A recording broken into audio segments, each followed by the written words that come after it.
एक कबूतर रहता था। वो काफ़ी बूढ़ा हो गया था। उसके दो टूनी चिड़िया और कालू कौआ बेटे थे।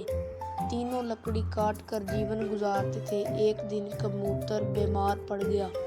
तभी कबूतर, देखो बच्चों, मैं अब ज़्यादा दिन तक जिंदा नहीं रहूँगा। मैं चाहता हूँ कि तुम दोनों एक साथ ही रहो और खुश रहो। मैं ज़्यादा कुछ नहीं कमा पाया।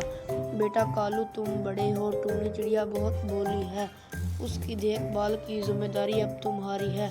मेरे पास तुम्हें देने के लिए सिर्फ 3 चीज़ें हैं। वो देखो, एक आम का पेड़, एक गाय और एक चादर है। कुछ दिन बाद कबूतर इस दुनिया से चला गया। एक दिन कालू, मेरे बूढ़े बाप ने मेरे नाम 3 चीज़ें करवा दी हैं। मुझे दिमाग लगाकर टूनी चिड़िया को ठगना होगा।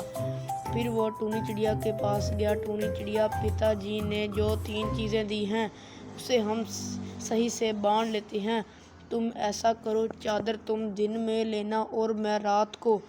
आम के पेड़ का ऊपर का हिस्सा मेरा और नीचे वाला तुम्हारा। गाय का अगला हिस्सा तुम्हारा और पीछे का हिस्सा मेरा। ये सब मैं इसलिए कह रहा हूँ कि हमारे दरमियान झगड़ा ना हो, वरना हमारे पिताजी को जन्नत नहीं मिलेगी। बेचारी टूनी चिड़िया ने उसकी बातों पर अमल कर लिया। उस दिन से टूनी चिड़िया रात को ठंड से कांपती थी और कालू कौआ आराम से सोता था। टूनी चिड़िया पेड़ को पानी देती थी और कालू कौआ पेड़ के फल को खाता था। गाय को चारा टूनी चिड़िया देती थी और कालू कौआ दूध निकालता था। एक दिन उनके घर में स्वामी जी आए। स्वामी जी, टूनी चिड़िया से तुम्हारे पिताजी इस दुनिया से चले गए हैं। मुझे बहुत अफसोस हुआ। तुम्हारे पिताजी मेरे बहुत दोस्त थे।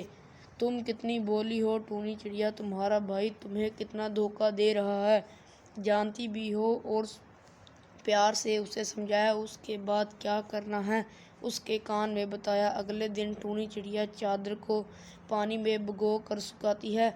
उसे ओढ़ कर कालू ठंड में कांपने लगता है। टूनी चिड़िया पेड़ में पानी डालना बंद कर देती है।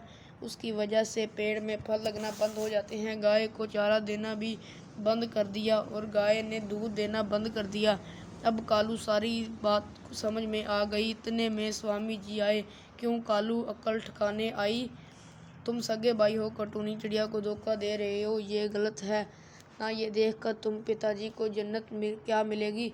मुझे माफ़ कर दो टूनी चिड़िया, मैं अब से किसी को धोखा नहीं दूंगा। स्वामी जी ने मेरी आंखें खोल दी, इसलिए आपका बहुत शुक्रिया। उस दिन से दोनों भाई सुखी सुखी रहने लगे।